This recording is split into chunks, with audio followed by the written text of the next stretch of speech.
చట్టాన్ని నేనే చేశాను. ఆ చట్టాన్ని పోనీ కుట్టేద్దాము అంటే అది కొట్టేయాలి అంటే రాసిన వాడు చావాలి. అంటే ఇప్పుడు దేవుడు చచ్చిపోవాలా? యెహోవాను నేనే ఇక్కడ నా పిల్లలను కన్నాను, నేనే ఇక్కడ చట్టాన్ని చేశాను, ఈ పండు తినుదురమన నిశ్చయముగా చచ్చుదురు అని చెప్పాను. వీళ్ళంతా చావవలసిందేనా? వాళ్ళందరూ చావడం నాకు ఇష్టం లేదు నాయన. తన కొడుకుని పిలిచాడు, మై సన్ యేసు. ఏంటి నాన్న? నేను శాసనం చేశాను కొడుక, నీ తమ్ముళ్ళందరూ భూమి మీద సన్మార్గంలో నడవాలని చట్టాలు చేశారు నాయన.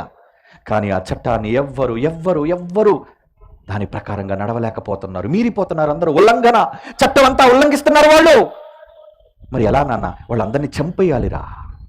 నేను చంపుకోలేకపోతున్నాను నాన్న. ఇప్పటికే జలప్రళయంలో ఒకసారి చంపేశాను కోపంతో. మరి వాళ్ళంతా నరకానికి వెళ్ళిపోతే ఎలా?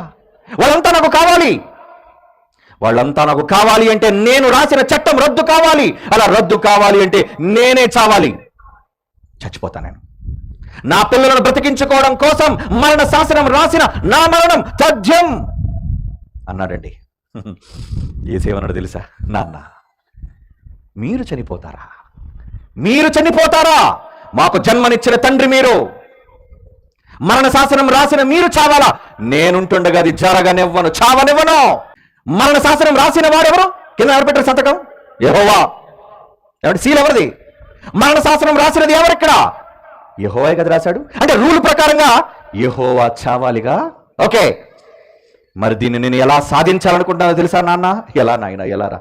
నా కళ్ళ ముందు ఎలా నాయన నిన్ను చంపుకోవటం? నా కళ్ళ ముందు ఎలా నా జన్మనిచ్చిన మిమ్మల్ని నేను చంపుకోవటం? నా మీరు చావనివ్వని మిమ్మల్ని. మీ నిమిత్తం నేను, నా తమ్ముళ్ళ నిమిత్తం నేను వెళ్ళి చచ్చిపోతాను నేను. అది యేసు తీసుకున్న నిర్ణయం మన కోసం. యేసు ముందు సిద్ధపడ్డా? తండ్రి ముందు వెళ్ళమన్నాడా? యేసు సిద్ధం కాలేదు. నాన్న నేను వెళ్తాను అనలేదు. తండ్రి తన మొదటి కొడుకుని మీకోసం వదిలేసుకోవాలనుకున్నాడు. అంటే ఇప్పుడు దేవుడు మొదటి కొడుకుని ఎక్కువ ప్రేమించాడా, మిమ్మల్ని ఎక్కువ ప్రేమించాడు? చెప్పండి. మీకోసం ఆయన్ని చంపుకోవాలనుకున్నాడు. అంటే ప్రేమ ఆయన మీద ఉందా, మీ మీద ఉందా? మీ మీద ఉందండి. అంటే యేసు కంటే మనల్ని ఎక్కువ ప్రేమిస్తున్నాడా? యేసు కంటే మనల్ని ఎక్కువ ప్రేమిస్తున్నాడా? అవును. అందుకే ఒక ఉపమానం యేసు ప్రభు వారే చెప్పారండి. ఒక యజమానుడికి ఇద్దరు